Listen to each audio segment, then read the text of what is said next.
ఎక్కడికి వెళ్ళిపోయినారు మీరు? ఏ గుడ్డు గుర్రానికి పళ్ళు తవ్వుతున్నారు? ఎక్కడ గాడిదలుగా వస్తున్నారు మీ మినిస్టర్లందరూ కూడా, మీ ఎమ్మెల్యేలందరూ కూడా?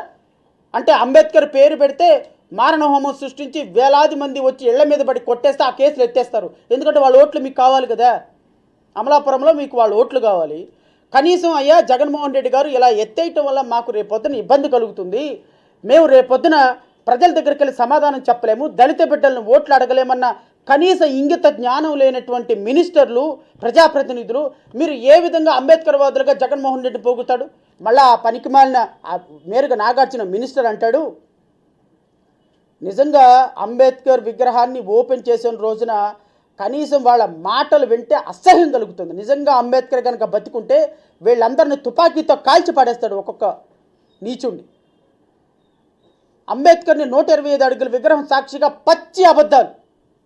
మళ్ళీ పైగా ఆర్టీసీ బస్సుల్లో కోట్ల రూపాయలు ఉన్నాయి, మీ నాన్న సంపాదించిన డబ్బులు ఉన్నాయి, కోట్ల రూపాయలు ఉన్నాయి.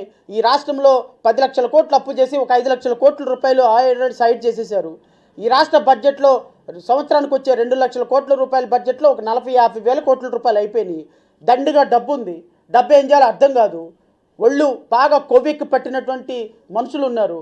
దళిత బిడ్డలందరినీ తీసుకుని వెళ్ళి మోసం చేసి మీ కాళ్ళ కింద బూట్లు నాకిచ్చడానికి నాయకులందరూ ఉన్నారు. వీళ్ళందరూ కూడా చేసే పనులు అంబేద్కర్ విగ్రహం పెట్టాడు కాబట్టి అంబేద్కర్ జగన్మోహన్ రెడ్డి అప్రభాగ్యుడు. మరి అంబేద్కర్ కేసులు ఎత్తేసాడు కదా, దాని మీద ప్రశ్నించారా? తీసుకెళ్లి శిరోమణనం వరప్రసాద్ గుండు కొట్టించారు కదా, దాని మీద ప్రశ్నించారా? అయ్యా మరి సుబ్రహ్మణ్యాన్ని చంపేసినటువంటి అనంతబాబుని పక్కన కూర్చోబెట్టుకొని వాటేసుకొని ముద్దులు పెట్టుకుంటున్నాడు జగన్మోహన్ రెడ్డి. అలా చేయకూడదండి, దానివల్ల రేపొద్దున దళిత బిడ్డల్లో మనం చులకన పడిపోతామని దాని మీద ప్రశ్నించారా? డాక్టర్ సుధాకర్ని తీసుకొచ్చి కొట్టేశారండి, సుధాకర్ని గుండు గీశారు, సుధాకర్ని చంపేశారండి మన పార్టీ వాళ్ళు, మనం రేపు జాతికి సమాధానం చెప్పాలి, దాని మీద ప్రశ్నించారా?